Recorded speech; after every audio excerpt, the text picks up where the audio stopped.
Hello ସାଙ୍ଗମାନେ ଜୟ ଜଗନ୍ନାଥ। ତ ଆଜିର ଛୋଟ ଭିଡ଼ିଓଟି ଦେଖନ୍ତୁ କି ବହୁତ ହି ହେଲ୍ପଫୁଲ୍ ରହିଛି। ତ ଦେଖନ୍ତୁ ଫାର୍ଷ୍ଟ ରହିଛି ତ ଏମିତି ଗୋଟିଏ ଏମିତି ଦେଖନ୍ତୁ ଯାହାକି ଏମିତି ଗୋଟିଏ ଚୁଡ଼ିକୁ ନେଇଯିବା। ତ ଚୁଡ଼ିରେ ଆମେ କ'ଣ କରିବା ନା ଯେତେ ସାରା ବି ଆମର ଏମିତି କ୍ଲଥ୍ କ୍ଲିପ୍ ଗୁଡ଼ିକ ରହିଛି ଦେଖିବେ କି ଆମେ ଏଠି ସେଠି ଯେତେବେଳେ ବି ପକେଇକି ରଖିଦେଇଥାଉ ଯେତେବେଳେ ଆମେ କପଡ଼ା ଶୁଖେଇବା ଠିକ୍ ଟାଇମ୍ ହେଇଯାଏ ଯାହାକି ଆମକୁ ତ ଖୋଜିବା ପାଇଁ ପଡ଼ିଥାଏ। ତ ଏମିତିରେ କି ଦେଖନ୍ତୁ ତ ଗୋଟିଏ ଚୁଡ଼ିରେ ଯେତେ ସାରା ବି ଯେତେବେଳେ ବି କପଡ଼ାକୁ ସବୁ ଉଠେଇଲା ପରେ ତ ଏମିତି ଗୋଟିଏ ଚୁଡ଼ିରେ ଟଙ୍ଗେଇକି ରଖିଦେଇଥିବେ। ତ ବହୁତ ବଢ଼ିଆ ଭାବରେ ରହିବ ଆଉ ଏକ୍ସଟ୍ରା କ୍ଲିପ୍ ଗୁଡ଼ିକ ବି ଆରାମସେ ରହିପାରିବ।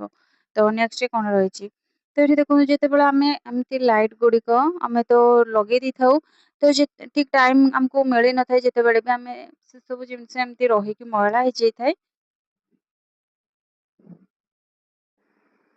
ତ ତାକୁ ଆମକୁ ଭଲ ଭାବରେ ସଫା କରିବାକୁ ହେଲେ କ'ଣ କରିବାକୁ ହବ ନା ତ ଏମିତି ଗୋଟିଏ ଏମିତି ଟିକେ କୋଲଗେଟକୁ ନେଇଯିବା। ତ କୋଲଗେଟଟିକୁ ଦେଇ ସାରିଲା ପରେ ତ ଏମିତି ହାତରେ ତାକୁ ଟିକେ ହାଲକା ପାଣି ନେଇଯିବା ହାତଟିରେ ଖାଲି ଟିକେ ଯେମିତିକି ଓଦା ରହିବ ହାତଟି। ତ ସେଇ ଟାଇପ୍‌ରେ ଏମିତି କୋଲଗେଟରେ ଭଲ ଭାବରେ ଘଷି ନେବା। ଘଷି ନେଲା ପରେ କି ଦେଖିବେ କି ଯେତେ ବି ଏମିତି ଚିପଚିପା ଟାଇପ୍‌ରେ ଏମିତିକି ଲାଗିକି ସବୁ ରହିଥାଏ ମଇଳା ହେଇଥାଏ ତ ପୁରାପୁରି ବଢ଼ିଆ ଭାବରେ କି ଛାଡ଼ିଯିବ ଯାହାକି ଯେତେବେଳେ ବି ଆମେ ନୂଆଟେ କିଣିକି ଆଣିଥାଉ ତ ସେତେବେଳେ ଯେମିତି ପୁରା ନୂଆ ଟାଇପ୍‌ରେ ଯାଉଥାଏ ଚକାଚକ୍ ତ ପୁରା ସେମିତିରେ ବି ହେଇଯିବ। ଆଉ ଆପଣଙ୍କର ଗୋଟିଏ କପଡ଼ାରେ ଏମିତି ସଫା କରିସାରିଲା ପରେ ପୋଛି ନେବେ। ପୋଛି ସାରିଲା ପରେ ଦେଖିବେ କି ପୁରା ତାର ବହୁତ ହି ସୁନ୍ଦର ଭାବରେ ସଫା ହେଇଯିବ। ଆଉ ଆପଣ ପୁଣି ତାକୁ ଲାଇଟଟିକୁ ଲଗେଇ ପାରିବେ ଯାହାକି ତ ଭଲ ବି ଲାଗିବ ଆଉ ପୁରାପୁରି ଯେତେ ସାରା ବି ଏମିତି ମଇଳା ଯଦି ହେଇଯାଇଥାଏ ତାହେଲେ କି ତା ବି ସଫା ହେଇପାରିବ। ତ ଇଏ ଦେଖନ୍ତୁ ପୁରାପୁରି ଆମର ସଫା ହେଇଯାଇଛି। ତ ନେକ୍ସଟ କ'ଣ ରହିଛି ତ ଏଠି ଦେଖନ୍ତୁ ଯେତେବେଳେ କି ଆମର ଏମିତି ବଟଲ ଗୁଡ଼ିକ ଯେମିତିକି ନଡ଼ିଆ ତେଲ ବଟଲଟି ତ ଏମିତି ଆମର ତାର ଢକନଟି ଯଦି କି ଏମିତିକି ଖସି ଯାଇଛି କି ଢକନଟି ଖୋଲା ରହିଛି ତ ଏମିତି ତାର ଯଦି କି ଏମିତି ତାର ଢକନଟି ନ ଲାଗୁଛି ଏମିତି ଗୋଟିଏ ଦିଆସିଲି କାଠିକୁ ନେଇଯିବା। ତ ଦିଆସିଲି କାଠିରେ ଆମେ କ'ଣ କରିବା ନା ସେଇଥିରେ କି ତାର ଦେଖନ୍ତୁ ଯୋଉ ଜାଗାରେ ଏମିତି ହଳଦୀ ରହିଛି ତ ଏମିତି ନଡ଼ିଆ ତେଲ ବଟଲରେ ଲଗେଇକି ରଖିନବା ଯାହାକି ଜମା ବି ପଡ଼ିବନି। ଆଉ ଆମର ସେମିତିରେ ବହୁତ ହି ବଢ଼ିଆ ଭାବରେ ବି ରହିବ ଯଦି କି ତାର ଉପରେ ଢକନଟି ତ ଭାଙ୍ଗି ଯାଇଛି କି ଖସି ଯାଇଛି ତାହେଲେ ଗୋଟିଏ ଦିଆସିଲି କାଠିକୁ ଏମିତି ଲଗେଇକି ଆପଣ ରଖିପାରିବେ। ଆଶା କରୁଛି ଭିଡ଼ିଓଟି ଆପଣଙ୍କୁ ଭଲ ଲାଗିଥିବ। ନେକ୍ସଟ କ'ଣ ରହିଛି ଦେଖନ୍ତୁ ତ ଏମିତିରେ କି ଯେତେବେଳେ ବି କ୍ଲିପ୍ ଆମର କଇଁଚି ଗୁଡ଼ିକ ତ କଇଁଚି ଗୁଡ଼ିକ ଯେତେବେଳେ ଏମିତି ଆମେ ରଖିଦେଇଥାଉ ତ ଦେଖିବେ କି ଏଠି ସେଠି ଏମିତି ଲାଗିଯାଇଥାଏ ଗୋଟିଏ ଏମିତି ପେନ୍‌ର କେପ୍‌ରେ ତ ତାକୁ କ'ଣ କରିବା ନା ଏମିତି ଆମେ ଲଗେଇକି ରଖିପାରିବା ଯାହାକି କୌଣସି ଗୋଟେ ଜାଗାରେ ବି ଏମିତି ଟଙ୍ଗେଇକି ବି ରଖିପାରିବେ।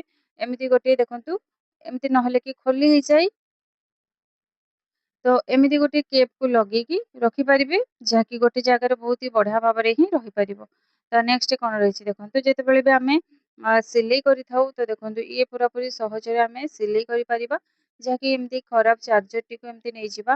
ଏମିତି ଚାର୍ଜରରେ କ'ଣ କରିବା ନା ତାର ଭିତରେ ଦେଖନ୍ତୁ ତ ଯଦି କେମିତି କଟି ଯାଉଛି ତାହେଲେ କି ଚାର୍ଜରରେ ଭିତରେ ଏମିତି ସରୁ ତାର ଟାଇପ୍‌ରେ ଲମ୍ବା ତାର ଟାଇପ୍‌ରେ ଏମିତି ଥାଏ ତ ତାକୁ ଆମକୁ ବାହାର କରିନବା।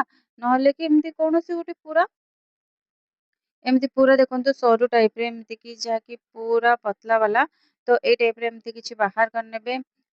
ସେ ଚାର୍ଜରରେ ତାରରେ ଭିତରେ ଏମିତି କିଛି ବାହାର କରିନେବେ।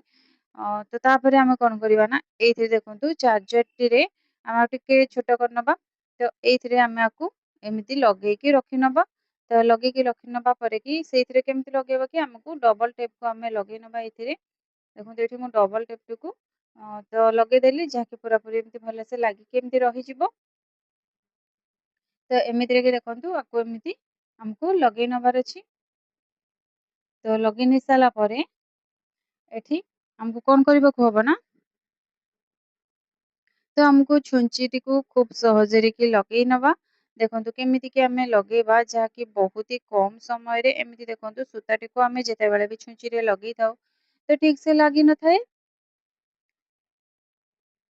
ତ ଆମକୁ କ'ଣ କରିବାକୁ ହବ ନା ଏଇଠି ଦେଖନ୍ତୁ ଯାହାକି ଆମକୁ ଏମିତି ମୋଡ଼ିଥିଲୁ, ମୋଡ଼ିଲା ପରେ କ'ଣ ହବ ନା ଏଇଥିରେ କି ଆମକୁ ଭଲସେ ଯେମିତିକି ତ ଠିକ୍ ମାପରେ ଯେମିତି ରହିବ ତ ଏକାଥରକରେ ଏମିତି ଲାଗିକି ରହିଯିବ। ତ ଏମିତି ଦେଖନ୍ତୁ ଏଇଠି ଆମକୁ ଲଗେଇ ନବାକୁ ହବ। ଲଗେଇ ନେଇ ସାରିଲା ପରେ ଏଠି ଦେଖନ୍ତୁ ଡବଲ ଟାଇପରେ ଛୁଞ୍ଚିଟିକୁ ଆମକୁ ଏମିତି ଲଗେଇ ନବା, ଯାହାକି ସେଠି ଲାଗିକି ଏମିତି ତ ରହିଗଲା। ତ ଏମିତି ଆମେ ଛୁଞ୍ଚିଟିକୁ ଡବଲ ଟାଇପରେ ଲାଗିକି ରଖିନେଲେ ଯାହାକି ଆଉ ଖସିବନି। ତ ତାପରେ ଏଠି ସୂତାଟିକୁ ଆମେ କୋଉ ଜାଗାରେ ଲଗେଇବା ତ ଦେଖନ୍ତୁ, ଯାହାକି ଏଠି ଆମେ ମୋଡ଼ିଥିଲୁ, ଏମିତି ମୋଡ଼ିକି ରଖିଥିଲୁ।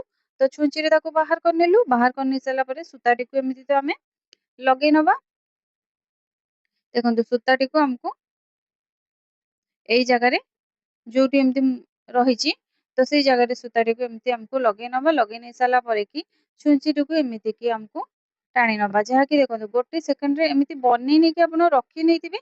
ଯେତେବେଳେ ବି ଦରକାର ଅଛି ତ ତାକୁ ସେତେବେଳେ ବି ଏମିତି ଛୁଞ୍ଚିଟିକୁ ଲଗେଇ ପାରିବେ, ଯାହାକି ତ ଏମିତି ଲଗେଇବା ପାଇଁ ତ 1 ମିନିଟ୍ ଆମକୁ ବନେଇବା ପାଇଁ ଏମିତି 1 ମିନିଟ୍ ଲାଗିବ। ତାପରେ କି ଆପଣଙ୍କର ଆପଣ ଆକୁ ଆରାମସେ ସିଲେଇ କରିପାରିବେ। ଛୁଞ୍ଚିରେ ତ ସୂତାଟି ଲାଗିଲେ ଆପଣଙ୍କର ଯେକୌଣସି ବି ଛୋଟ ମୋଟ ଜିନିଷ ଗୁଡ଼ିକ ତ ହାତରେ ଏମିତି ସିଲେଇ କରୁଛନ୍ତି ତ ଖୁବ୍ ସହଜରେ ବି କରିପାରିବେ।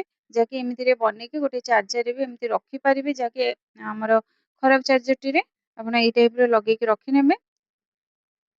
ତ ଯେତେବେଳେ ବି ଦରକାର ପଡ଼ିବ ତ ଆକୁ ଭଲ ଭାବରେ କି ସିଲେଇ କରିପାରିବେ। ତ ଏଇଥିରେ ଦେଖନ୍ତୁ ଏମିତିରେ କି ଗୋଟେ ଜାଗାରେ ଏମିତି ବନେଇକି ରଖିନେବେ। ଯେତେବେଳେ ବି ଦରକାର ଅଛି ପୁଣି ଆକୁ ସେତେବେଳେ ଜିନିଷଟିକୁ ବ୍ୟବହାର କରିପାରିବେ।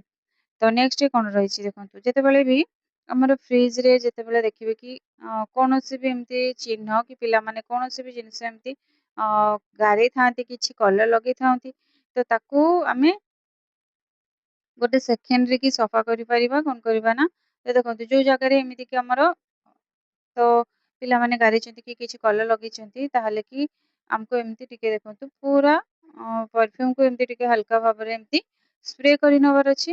ତ ସ୍ପ୍ରେ କଲା ପରେ ଦେଖନ୍ତୁ ସେ ଜାଗାରେ କି ଯାହାକି ଚିହ୍ନ ଗୁଡ଼ିକ ରହିଛି ତ ପୁରା ପୁରି ଏମିତିରେ କି ଛାଡ଼ିଗଲା, ଯାହାକି ଗୋଟେ କପଡ଼ାରେ ତାକୁ ଭଲ ଭାବରେ ଏମିତି କି ପୋଛି ନେଲା ପରେ କି ସେ ଜାଗାରେ ଦେଖନ୍ତୁ ଜମା ବି ଆମର ଚିହ୍ନ ନାହିଁ।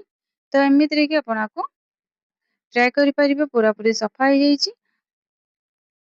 ତ ଆଶା କରୁଛି ଭିଡ଼ିଓଟି ଆପଣଙ୍କୁ ଭଲ ଲାଗିଥିବ। ରହିଲି, ଜୟ ଜଗନ୍ନାଥ। ପୁଣି ଦେଖା ହବ ଆଉ ଗୋଟେ ଭିଡ଼ିଓରେ।